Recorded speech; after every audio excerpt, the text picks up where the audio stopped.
Halo Sobat Tani, balik lagi bersama saya Bang Dinar di Anak Empang Farm. Kita akan lanjut membahas tentang budidaya ikan gurame ya teman-teman.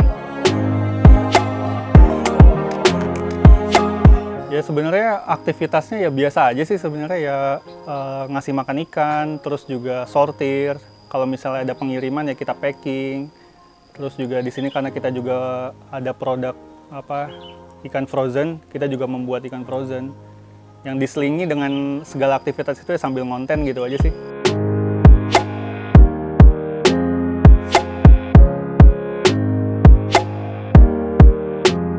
Enggak, bebas sesuka hati aja, senyamannya aja lah pokoknya.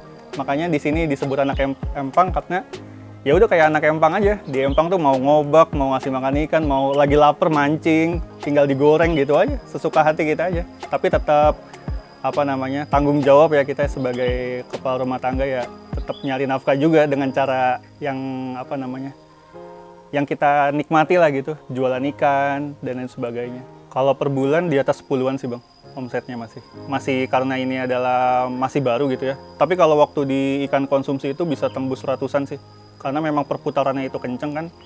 Tapi nggak sebanding menurut saya dengan effort yang kita keluarkan.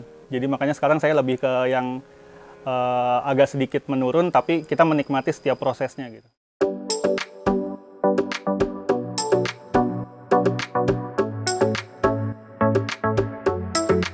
Kalau saya sih memiliki pemikiran bahwa sekarang bukan saatnya kita tuh pelit ilmu Bang.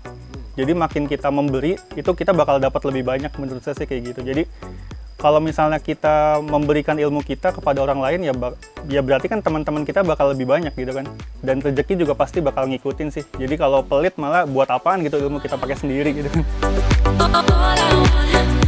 Jadi kalau misalnya kita berbicara tentang bioflok ya Bang, bioflok itu sebenarnya bukan suatu metode yang dewa banget gitu ya, bisa menyelesaikan segala macam masalah. Bioflok itu hanya salah satu metode untuk alternatif budidaya. Jadi kan metode budidaya zaman sekarang itu ada bioflok, ada ras, ada aquamimicry, dan juga masih ada sistem arus deras dan lain sebagainya. Itu tinggal kita sesuaikan dengan kondisi tempat kita budidaya dan ikan apa yang kita budidaya. Kalau misalnya gurame di sistem bioflok itu tidak cocok Bang, karena gurame itu memiliki insang labirin yang dia itu mengambil udara itu langsung dari permukaan. Beda dengan nila yang dia itu insangnya insang yang biasa dan dia bisa mengambil oksigen dari oksigen terlarut di air. Jadi kalau gurame itu, kalau menurut saya itu tidak cocok untuk di metode bioflok karena dia juga nggak bisa tebar padat Bang. Sebenarnya bukan gurame aja ya Bang, tapi semua budidaya, mau itu ikan nila, ikan lele, mau kambing dan lain sebagainya, itu saya punya 3 kunci sih sebenarnya. Yang pertama itu mental dulu.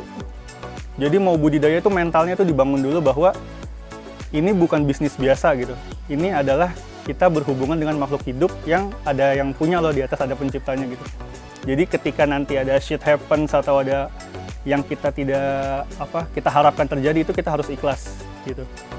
Yang kedua adalah ilmu Bang. Jadi kita mau budidaya gurame ini misalnya, ya udah kita cari referensi dulu di berbagai macam platform, di buku, di YouTube dan sebagainya. Ketika kita udah punya bekal, barulah yang ketiga kita beli bibitnya, kita beli perlengkapannya, kita siapin kolamnya gitu. Karena jangan terlalu fokus di yang poin 3 Bang, tapi lebih ke mental dulu, ilmu dulu, baru lanjut kita mau budidaya apa gitu. Kalau gurame itu bisa disebut sebagai indukan yang matang gitu ya. Itu di usia 3 tahun ke atas Bang. 3 tahun ke atas itu selain fisik ikannya itu sudah besar, dia juga sel telurnya atau gonadnya itu udah matang. Jadi ikan gurame itu beda dengan ikan nila yang 3 bulan, 4 bulan tuh dia udah bisa berkembang biak. Tapi kalau di gurame itu yang seperti saya bilang tadi, masih ikan purba Bang. Karena yang lucu juga ikan gurame ini, kalau teman-teman perhatiin, itu cuma di Indonesia doang dijadiin konsumsi. Coba diperhatikan. Karena ikan gurame itu nggak ada sebagai ikan yang populer dikonsumsi di dunia. Di dunia itu kan carp, ikan emas, tilapia, mujair, atau catfish lele kan. Nggak ada gurame Bang. Karena apa? Karena tidak ramah sebenarnya dengan industri.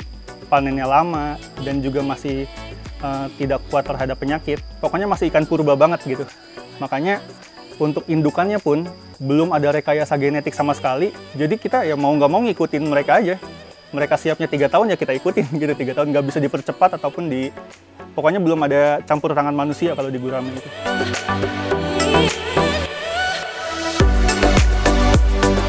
Nah, yang nilai plus dari budidaya gurame sampai daging itu adalah kita bisa lebih menghemat pakan, Bang. Kalau di nila itu atau di lele itu kan full pakan ya, full pellet gitu ya. Kalau di gurame itu kita bisa mix dengan sayuran seperti kangkung atau daun-daunan dan lain sebagainya. Daun talas. Kalau di sini bilangnya daun sente, Bang. Oh, iya. Iya, jadi bisa di mix. Jadi kalau secara matematis ya bisa berkurang 50% lah. Kita ketergantungan akan pakan pabrikan. Iya. Sebenarnya iya. Cuma apakah kuat dengan waktu panennya itu 1 tahun gitu kan? Jadi plus minus sih, Bang, sebenarnya. Makanya kalau di Betawi sana ikan gurame itu sebagai investasi, Bang. Jadi ada kolam di belakang rumah atau di empang miara gurame. Nanti anaknya mau kawinan baru tuh iya betul dibedol ya bahasanya. Buat hantaran gitu juga kan. Jadi gitu. Makanya gurame itu sebenarnya ikan peliharaan yang value-nya sangat tinggi sebenarnya sih. Jadi selain dia konsumsi, dia juga memiliki simbol gitu, Bang.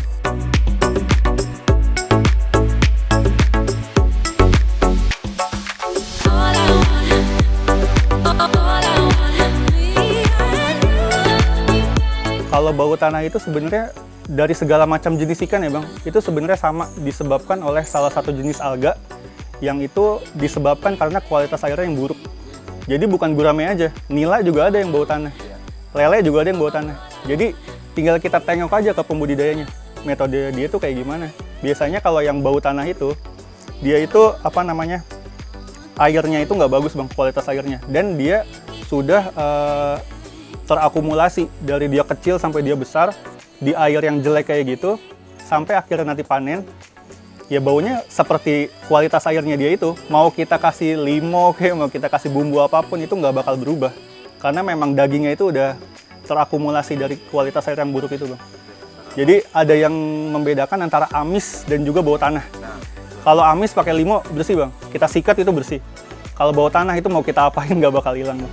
Nah, ada tips nggak untuk menangani? Tipsnya yaitu kembali lagi ke bagaimana cara kita berbudidaya dengan metode yang bagus, kualitas air itu yang bagus. Kalau di gurame itu karena konvensional, kita bisa ngakalin itu dengan melakukan sifon di bawah tempat kita berbudidaya, misalnya menggunakan kolam terpal ya kita rutin buang air.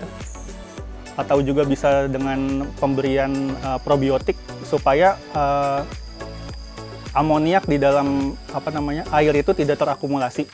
Jadi bisa didegradasi dengan probiotik itu, Bang.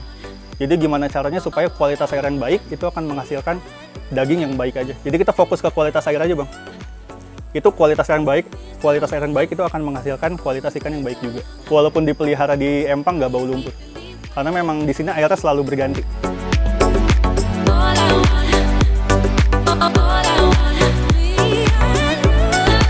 Makanya yang tadi saya bilang bahwa zaman sekarang itu metode budidaya itu udah berbagai macam kan, ada ras, ada bioflok dan lain sebagainya. Kalau kita punya investasi yang banyak di mesin, kita juga banyak sumber air, itu ras cocok, Bang.